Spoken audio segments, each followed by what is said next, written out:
Today, we're making Play-Doh.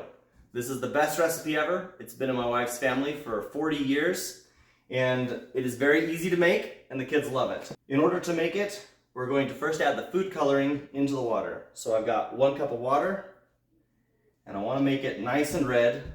And then, in order to bring out that red, you do 1 drop of blue.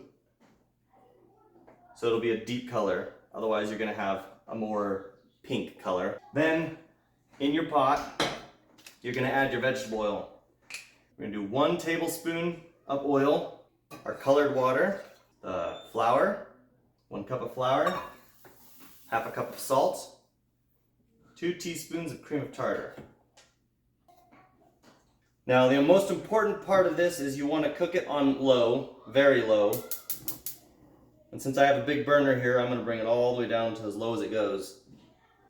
I'm going to stir it continually until it forms a ball and it looks like the type of consistency you want to play with Play-Doh.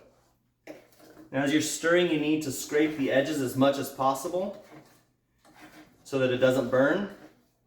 And it's best to use a flat wooden spoon like I'm using. It gives you good leverage. It's stiff enough that you're not going to break it, because once it starts getting thicker, the chances of breaking your spoon are high. You're definitely going to work out when you're making Play-Doh. This is what it's kind of looking right now. Not quite there. As it starts to get more solid, like a ball, it's more of a squeezing action than it is a stirring action, as you're just getting the last of the moisture out of it. And once you get it so where it's looking a lot more like Play-Doh, you can turn off the heat, stir it a little bit more as it gets out the rest of the moisture. Don't use your hands. The Play-Doh will be very hot. Okay. And that's what it looks like when it's done. Couple notes about the Play-Doh. Don't ever double the recipe. It gets unmanageable in the pot and you'll burn it. Also, you don't need to refrigerate this. It is non-toxic. You can eat it, although it tastes terrible. All right, so here's the final product right here. Nice and playful.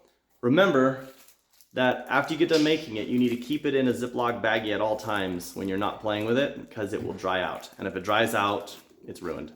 But it will last nearly forever if you keep it in a bag. Have fun.